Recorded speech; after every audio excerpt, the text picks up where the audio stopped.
नमस्कार, मी श्याम उगले. आपण पाहतात free media. Nashik Pune semi high speed railway मार्ग अनेक वर्षांपासून चर्चेत आहे आणि बहुप्रतीक्षित आहे. मात्र गेल्या दीड वर्षापासून हा प्रकल्प ठप्प पडला आहे.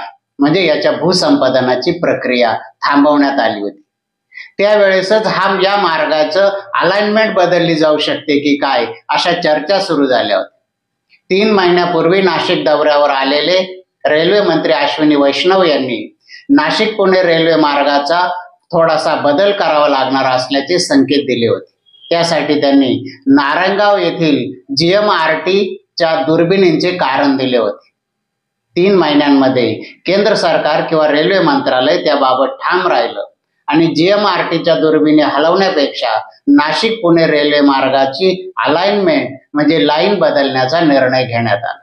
याबाबत अश्विनी वैष्णव यांनी पुणे येथे अधिकृत माहिती दिली आहे. त्यांनी दिलेल्या माहितीनुसार नाशिक पुणे रेल्वे मार्ग आता पुणे, अहल्यानगर, शिर्डी ते नाशिक असा होणार आहे. म्हणजे यापूर्वी नाशिक, शिर्डी, नगर आणि पुणे असं ज्या रेल्वे मार्गात बदल होऊ शकतो असं बोललं जात होतं, त्यात वैष्णव यांनी आणखी एक भर घातली आहे, ती म्हणजे अहल्यानगर. यामुळे आता नाशिक पुणे रेल्वे मार्ग आता नाशिक, शिर्डी, अहल्यानगर, पुणे झाले. यामुळे नाशिककरांमध्ये काहीशी नाराजी निर्माण झाली आहे.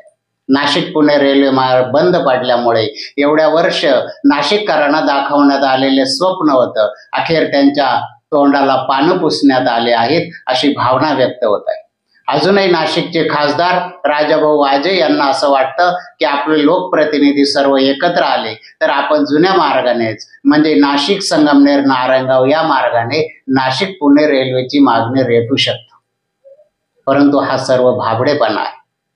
नाशिकच्या नेतृत्वाने म्हणा किंवा नाशिकच्या लोकप्रतिनिधींनी म्हणा नेमका काय बदल होत आहे याबाबत सजगता दाखवलेली दिसत नाही.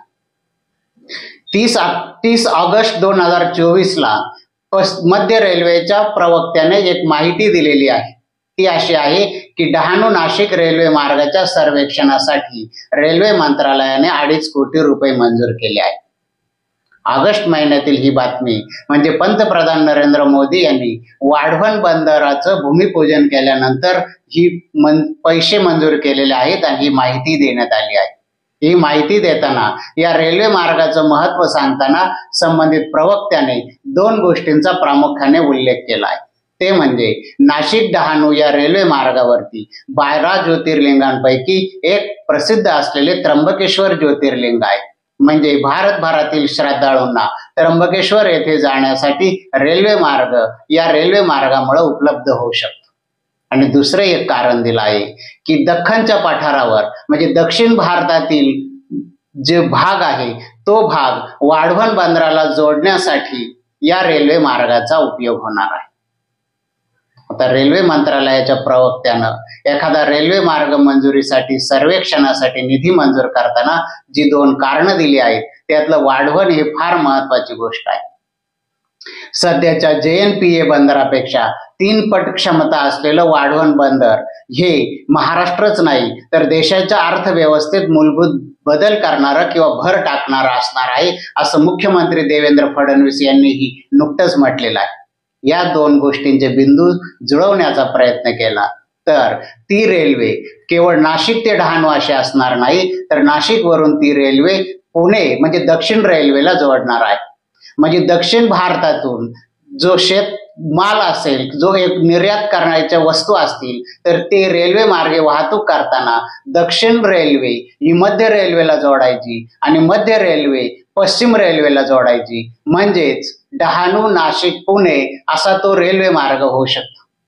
परंतु डहाणू नाशिक पुणे असा स्वतंत्र रेल्वे मार्ग करण्यापेक्षा त्यात थोडेसे बदल करण्यात आले. ते असे आहे की नाशिक ते पुणे असा थेट रेल्वे मार्ग करण्याऐवजी तो नाशिकवरून शिर्डीला नेला, शिर्डीवरून अहल्यानगर आणि अहल्यानगरवरून पुणे असं वरवर सांगितलं जात आहे. पण त्यात अजून एक गोष्ट आहे ती म्हणजे शनी शिंगणापूर. म्हणजे नाशिक पुणे रेल्वे मार्ग हा नाशिक, शिर्डी, शनी शिंगणापूर या 3 प्रमुख धार्मिक क्षेत्रांना जोडणार आहे आणि नाशिकवरून तो त्र्यंबकेश्वरला आहे.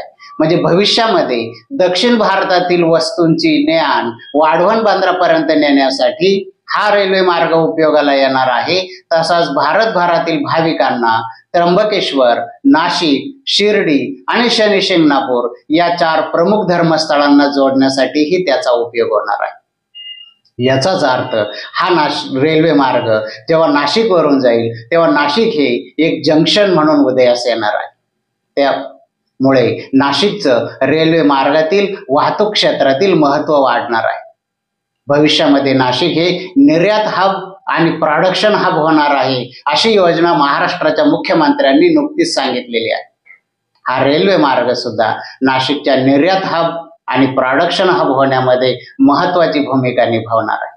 त्यामुळे नाशिक पुणे हा रेल्वे मार्ग रद्द झाल्यानं त्याचं वाईट वाटून घेऊ नका, नाराज होऊ नका। नाशिक गेल्या अनेक वर्षांपासून दुर्लक्षित असलेलं किंवा ज्याकडे इन्फ्रास्ट्रक्चरच्या बाबतीत फार लक्ष दिलं गेलं नाही असं शहर किंवा जिल्हा आहे, जो स्वकर्तृत्वावर विकसित झालेला आहे। परंतु आता त्याच्या भौगोलिक क्षेत्रामुळे पुन्हा एकदा नाशिकचं महत्त्व वाढणार आहे आणि नाशिक लवकरच रेल्वेच्या नकाशावरती एक प्रमुख जंक्शन म्हणून उदयाला येणार आहे। अशाच प्रकारची माहिती आणि विश्लेषणासाठी बघत राहा फ्री मीडिया। फ्री मीडियाला लाईक करा, शेअर करा, सबस्क्राईब करा। धन्यवाद।